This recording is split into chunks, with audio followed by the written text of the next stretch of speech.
You are listening to Living the Clover Life.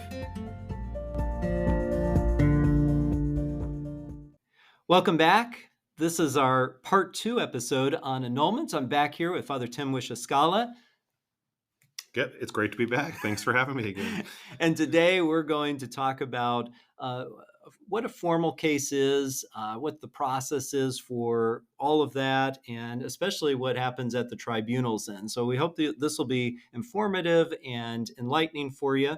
And as on all things, let's go ahead and begin with a prayer. In the name of the Father, and of the Son, and of the Holy Spirit, amen. Heavenly Father, continue to pour forth your grace and blessing upon us. Help us as we discern your will and your grace in our lives, that we may keep our eyes fixed on you, knowing that you continue to lead us and guide us to where you want us to be. We ask this through Christ our Lord. Amen. In the name of the Father, the Son, and the Holy Spirit. Amen. So we talked about the other kind of types of annulments last time, but let's really define what is a formal case. Sure. So this was the one we did not talk about last time. Thanks for having me back after the last one. So, when we are looking at an annulment case, if we realize that this is not going to be a legamen, meaning there were previous marriages that bound the person, this is not a lack of form because, either they got married in the church or they weren't bound to the church's form. And this cannot be a dissolution of the bond by favor of the faith because of all the reasons aren't met. So what we're now looking at is, okay, this is a marriage that is binding for life. And all this comes to the church's teaching on the indissolubility of marriage, which was given to us by Christ. It's an extremely important understanding of marriage. That means the only option now for this person, if they're going to marry again while their previous spouse is still alive, is to prove that marriage was not binding, was null and void from the very beginning. The formal case is when we then find, grounds to do that on and investigate the marriage with all of the means we have available, with witness testimonies, of course, the testimonies of the spouses, with psychological experts weighing in, anything that we can get to fully investigate that marriage from the beginning. And let's just be clear. Part of the reason why this is, again, an investigation and there are a lot of people involved and it's done publicly is because marriage is a public act. Right. The church doesn't do marriages clandestinely. It's always in front of the church's minister. It is usually in front of a congregation. It's a public act of a covenant between the two people. And so because there is that public act, there's the chance or the danger of public scandal, that we're not going to live this marriage with this person anymore. And so it's taken back into the public forum to be investigated. Interestingly enough, that's also the case in our civil law. Marriage licenses are public record, divorce decrees are public record. So it's always been seen as a public good for society. And the church has always had a special role in, especially in our culture, in being a part of marriage. So that's oftentimes people say the formal process is so legalistic. It's so, why does the church get all in, so much into all these weeds of all this? And it's because of the tradition that marriage, we believe, is a human institution which was elevated as a sacrament by Christ, that the church had a particular authority over, being the institution of Christ's body on earth. And so because of how seriously we take it, we want to make sure that, if we're going to declare a marriage null, that we had all the evidence that we needed, right, for the public good, and for the good of the spouses. Sometimes the word investigation has a negative, almost like a criminal thing. Really, it's an investigation means we are trying to get at the truth of the matter. The truth is, that's a very important words. Well, let's talk a little bit about the paperwork, because there's some things that have to be done by the person who's seeking this annulment. And the first step is the basic data sheet. And I know that is your basic information about who you are, where you live, how do we get in touch with you, what's your state in life, all those sorts of things, and about the person who you have divorced, the respondent, so to speak, and what's their contact information. Because again, this is a public act where the tribunal will have to get in touch with that person. So we need to have some sense of how we can get in touch with them, send them a letter, because we're not going to do this behind their back. So that's right. So the basic data sheet gives us all the information that we need to get things started. So, so the address, contact, are you baptized or not, and what tradition, how many times you've been married, where did your where marriage did it take take place, place? what was the date, when was it declared duly ended, by the court, and all those things. And then what can you tell us about your ex-spouse as far as their address, their contact information? I think off the bat, it's good just to get some terms. The person seeking the annulment is referred to as the petitioner. They are petitioning to have their marriage investigated. The person who is the ex-spouse is called the respondent, because they're going to be cited and they can respond if they want. There's lots of ways. Not everybody knows where their ex-spouse is or where they live. If you have no idea, the tribunal can even help with that. There's lots of online, whitepages.com, things like that, where we can try and find someone's at least their mailing address to try to contact. So I know the question in everybody's mind is, well, do they have to participate, or what's the respondent's role? So the church has no subpoena power in the civil world. We are not able to summon you to court. We will cite the respondent, explain to them what's going on, and some people do say too, I don't want this person to know. Right. We can ensure that that the ex-spouse will not see the petitioner's own address or phone number if there's any sort of concern in that regard, any safety concerns. But the person does have a right to defend, their marriage if they want. A person has a right to participate. So we have to at least let them know this is happening. And in fact, if they just simply don't respond, we will send a certified letter that they sign for, which tells us they definitely got this letter because they signed for it. They still might not respond. And a respondent can be declared absent from the process because they were duly cited and chose not to participate. Or they can respond and say, I want nothing to do with this, never contact me again, to the tribunal, and we will respect that. And the case can then move forward. Or the respondent can participate, either agreeing that they want the marriage declared null as well, or saying, no, I know the marriage ended in divorce, but I don't believe it was null from the very beginning, and I'm going to fight this, meaning they're going to try to present counterclaims. All of these things can be a part of a case, and the case then will move forward. Now, in our formal case in the Archdiocese, we have a petitioner information form, which the pastor or the field agent signs with the petitioner. And this is just kind of the terms of working with the tribunal, that we're not going to guarantee a declaration of nullity, that we can't guarantee a timeline necessary. We cannot guarantee a timeline necessarily, and therefore no future dates for the marriage should be scheduled.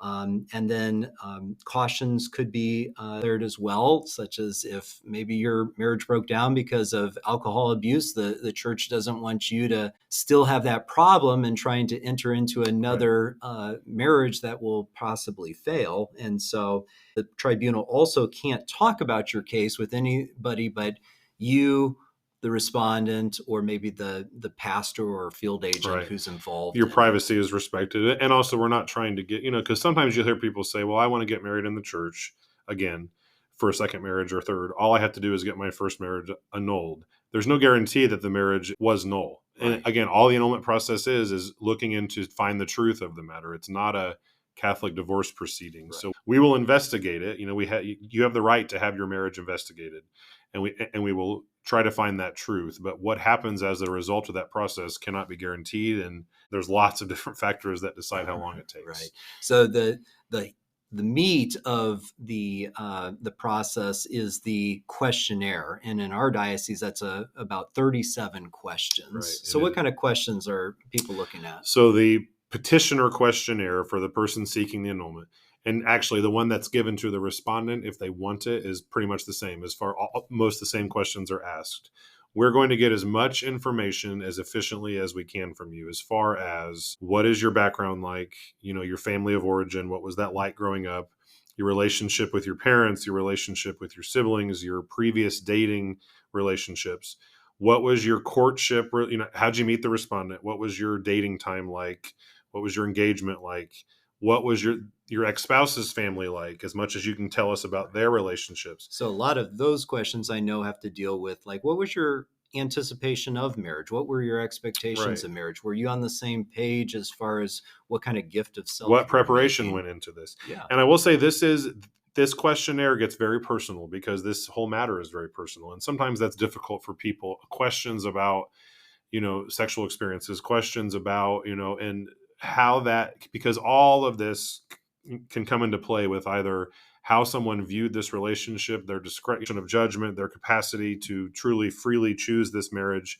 All of these things are important, and there's no question on there that is frivolous, if you Right. will. No, Even if no. it seems intrusive, even if it seems like almost repetitive, these were designed in a way for the tribunal officials to be able to get the information we need, always understanding that from the tribunal's end, this is held with the utmost privacy and secrecy.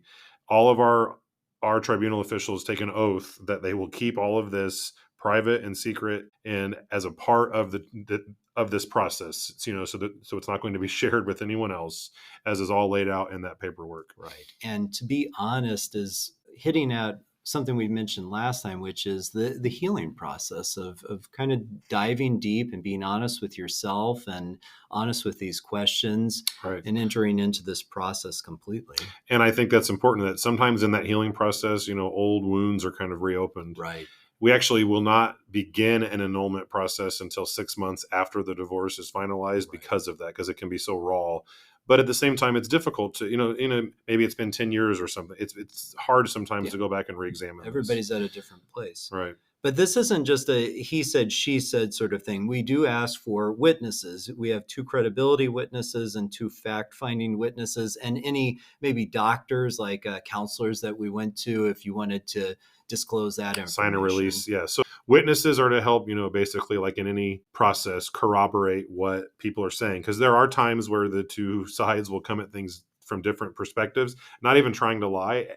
There are times where people just see things through different lenses. Right. But also, even if it's just one person saying something, to have more people, corroborate that helps assert the truth of the matter. And so there are what we call fact witnesses, or, in civil law, these are called material witnesses, that they knew you and or your ex-spouse before the marriage, at the time of the marriage. That's the important part. Yes. People that only met you 10 years after the marriage or something can't really be can't really be material witnesses, because the grounds are all about what happened right before or at the time of the marriage. And things that happened after can be indicative of those, as we mentioned last time, but that's the important part. They will then, parents can be, oftentimes are the first that come to mind, older siblings or siblings close to your age, good friends. If you're able to find people who were in the wedding, who knew you both, all that kind of stuff. What we do not allow for witnesses are children. Even children who were alive, if you got married, just because we don't want to involve them. And it's not, because that can, as you can imagine, for a number of reasons, but your parents, your siblings, friends, those can be those material witnesses. Credibility witnesses, just like it sounds, they don't really need to know anything about the marriage itself or your ex-spouse or that. All they are doing is they're asked a much shorter list of questions to say, is this person truthful? Are they likely to speak the truth, even when it is, unflattering to them, that kind of thing. They're just attesting to your credibility, just like in any civil process as well. So that is the paperwork for the most part, except we have to get a little bit of documents as well. And of course, divorce decrees are important. We have to know that a civil divorce did occur. Right. A civil divorce doesn't actually have any standing on your marriage from the church's perspective, because it still exists in the church after the divorce. A civil divorce is a way of showing the tribunal that there's no hope for reconciliation, which is one of the questions that's asked. Is there any hope that you and this person will reconcile your differences and reinitiate your marital life? Because you're still bound to each other from the church's perspective. A civil divorce is a pretty strong document that says no, that's not the case. And you have to have them, to show the marriage certificate where you got married, your baptismal certificate, all those kind of things to show your status, basically. And the divorce decree you can get from the courthouse that issued the divorce. It might cost $10 or something, but it can be issued again fairly easily. Yeah. So usually when somebody gets all this paperwork to me, then I send it off to the tribunal on behalf, making sure that all things are kind of checked and everything together so that it's kind of in a clean package and give it to the tribunal. And so kind of what happens on your end in your office once you get kind of all the information? So when the tribunal gets that packet, then it's looked at from, there are about 10 employees in the tribunal, and they all have different roles. There's the intake employees that, that take, we call them notaries, that they take these things and then they will get them to the proper people. And within the tribunal, there are judges, there are, judge assistants, there are advocates, those things. But it's just important for the people to know that everything is looked at. And from that, the tribunal will then reach out to the petitioner. And if there's anything further that's needed, hey, we need to clarify this. You forgot to include this. You didn't answer this question, those kind of things. They'll ask for that. And then from that, then they will say, okay, here's the kind of case that we're going to start. And like we said, we're talking about the formal cases now, right. The ones that... And when you say that, you also mean kind of the grounds by which... As well, yes. So that person, really the process begins by the church's law, what's called canon law, with what's called a libellus, which is the person's petition for the church to investigate their marriage to see if it was annulled. And in that libellus, the petitioner then will say, I want the church to investigate my marriage and see if it was null and void and therefore not binding because of this or these grounds. We will help you develop those grounds. We will suggest, from your testimony, it looks like these are going to be the strongest grounds for nullity. So you don't have to be an expert in canon. In fact, right. you needn't understand anything about canon law right. to do this. We will then send you this libellus to say, it's written up in kind of formal language. All the grounds have this sort of technical canonical language. We'll help explain what they mean. And then we'll say, you sign this, which is you then making this your own petition. And then that then begins the case. We'll then incorporate your testimony that you've already given in the questionnaire. If there needs to be further clarifications, I always tell people, be as thorough and honest as you can. One-word answers, one-sentence answers aren't very helpful as far as finding the truth. So oftentimes then that petitioner will get, we need here's 7 questions that were already asked, but we're going to ask you to go into some more detail, or we're going to ask you a question based off something you said, just to get your testimony to be as full as possible. This might also happen with the respondent. If they're participating, they can also be asked clarifying questions. The respondent will see the libellus if they're participating and if they want to be notified, and it will tell them what the grounds are. They can agree with that. They can disagree with that. They can, say they don't care either way. But then from there, then it will move forward. And then really for the petitioner, they then are going to be updated, but things are going to move now there's not too much more for them to do other than be aware of what's happening. Was the libellus created by the advocate for the petitioner? Yes. Every petitioner gets an advocate. This is kind of like your defense lawyer. Your lawyer, basically, yeah, to help you navigate this. And the advocate is a tribunal, not a field associate. They're different. By this point, the field associate has gotten you started and can help answer questions, but once they turn it over, the advocate then is your main point of contact with the tribunal. And they are trying to help you with what you are seeking, which again is that, that declaration of nullity is what you want the church to look into. So the advocate will give you the best grounds based off what you said to move things forward. After that as well, then your witnesses that you listed in that basic data sheet will be contacted. Yeah. And they get questionnaires that, especially the fact witnesses, that are somewhat similar to the questionnaire that the petitioner answered. So they're very personal questions there as well. Now, is it always the case that a priest or somebody from a tribunal will be going through those questions with them? So very often I have gotten a list of questions and I've contacted a witness and gone through the questions with them.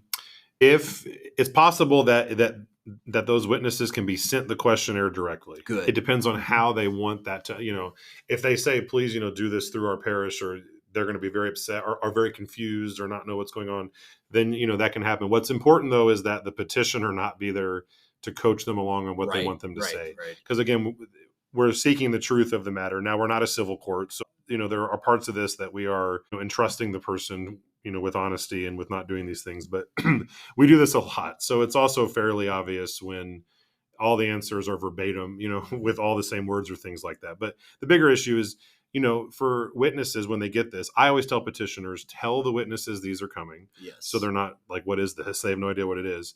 And, one of the biggest delays as far as this process taking a long time is witnesses not responding. Yeah. And so that's a good point too. So when you're picking your witnesses, ask them to be witnesses. Right. Don't surprise them with this. Make sure they agree. Yeah. To be And, witnesses. and you can tell them, hey, please, when you get this, do it as quick as do it possible. as you can. Yeah. And please get it back to them, for me. That's all you have to say. You don't need to tell them what to say or how to answer. The questions are designed to get the truth. But if they get it and put it on their desk for 2 months, it's going to delay things. So witnesses then will get, and as you said, if you had counselors that were counseling you both, we can't contact them and they can't talk about you unless you give them a release. But we have forms that help you do that, civil forms that help you do that. Anything else that might be pertinent, sometimes there are journal entries in your journal from 10 years ago that speak to your inner thoughts, those kind of things, letters that were written that might speak to these things, so and those are actually helpful because they're coming at a time when you're not thinking about an annulment. We call that a non-suspect time, when it's really just, something very, very revealing about the person. All of those are collected in what's called the instruction of the case, which is just the process of getting all the information. Now that all the documentation is in and all the witness information is in, what happens next? So once we get to the completion of the investigation itself, to the instruction, then we take all of this and it is, it's put together and it's what's called published, which means published to the parties. Not to the world. Not to the world. The petitioner is then able to, either at the tribunal or at their parish with their pastor or with a priest there, look over all this information that was gathered. Mm-hmm. And the reason for this is because this is very private information. Right. So they're not allowed to take any pictures or take anything out of it. And we don't email it to you. You have to look at it physically. Right. And then they are able then to say, if there's anything more you want to add, basically. Right. This is your chance to see your whole case. And, and your advocate will help you as well to say, hey, we need more on this still, or you're pretty good. Let's let it move forward. Now, the respondent can also see all this. And sometimes this is where things get contentious, because then the parties can see what they said about each other. And again, it can bring up old wounds. The important thing here is we're not trying to find fault. We're trying to find the truth. Either party can add more after publication, which then goes in as testimony. But once that's completed, then it goes towards its way to what we call judgment, which is for the judges to decide if it was null or not. In the Catholic Church's process, in this canon law process, there is someone who is always going to try and defend the validity of the marriage. Now, sometimes that's the ex-spouse, but oftentimes that person is what's called the defender of the bond. In every marriage case has a defender of the bond. They will then bring up, after they have reviewed everything as well, all the testimonies, all the documents, they bring up anything that they can, anything that's reasonable to say, here's why this marriage should not be declared null. Keep in mind, the marriage is assumed to be valid. Right. So they don't have to argue for here's why it was valid. It's assumed that way. Here's why we are unable to declare it null. And one of the things we didn't mention as well, there's also, especially for any case about any incapacities, there's a psychological expert who will, a psychologist or psychiatrist that is contracted by the tribunal that will also read the case and give the judge any pertinent information, because the judges are not experts in psychology. They're experts in canon law and church law. The defender of the bond will then say, here's anything reasonable. Sometimes the defender can only say, all I can say is that all marriages are presumed valid unless proven otherwise. It then goes to the judges. In the Catholic Church's system, we have 3 judges that judge a marriage case. So what makes somebody valid or able to be a judge? As a so judge? A judge can be a layperson or a cleric, which is a deacon or a priest, but they have to be an expert in canon law, which from the church's perspective means they have to have at least a license in canon law, which requires schooling. Right. I have a license in canon law. Right. There's also a doctorate in canon law, which is higher than that, but you don't have to have that. Just a license, which is, that way you're an expert in the church's legal system and in how the church understands marriage and annulments and all of that.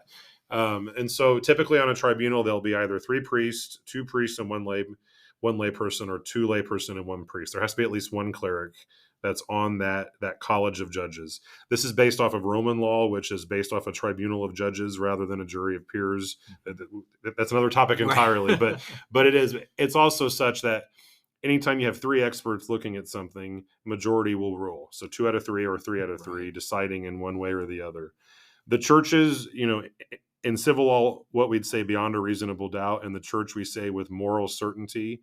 They're looking for moral certainty that this marriage was null, not absolute certainty, but moral certainty means that, beyond a reasonable doubt, the evidence has proven the ground.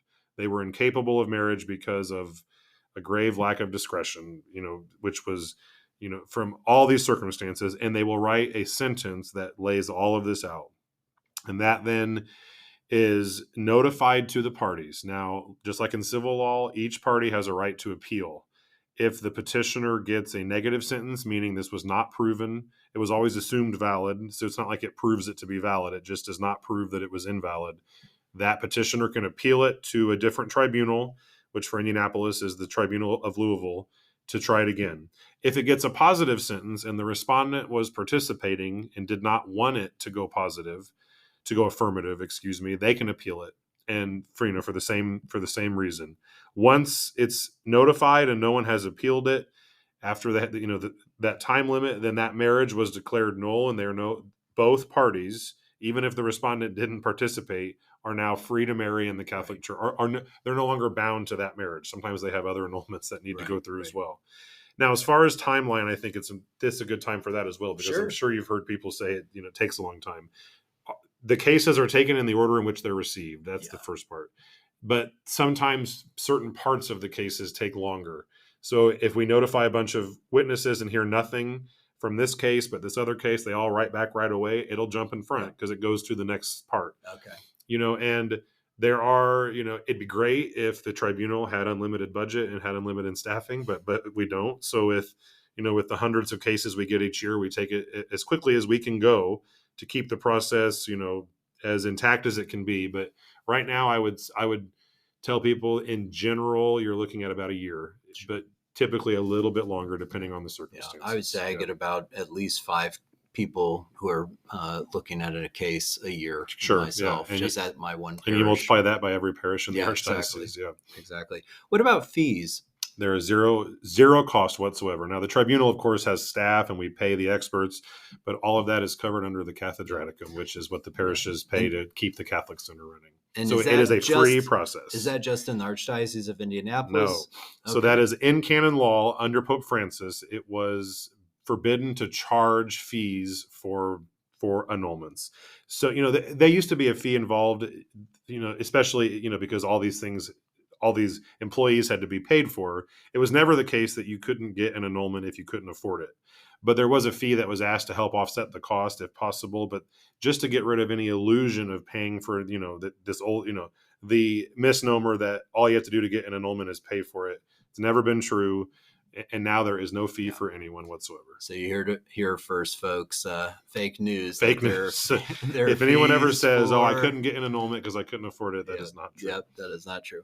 Well, Father Tim, I really appreciate you coming out. This has been so informative and helpful, and I hope it blesses a lot of people as they discern either for themselves or for family, friends that they know who might be in the situation of wanting to seek an annulment. And maybe this episode will help them to find that courage and strength to take that next step. I hope so, and thanks for having me. All right. Till next time, God bless, and keep living the Clover life.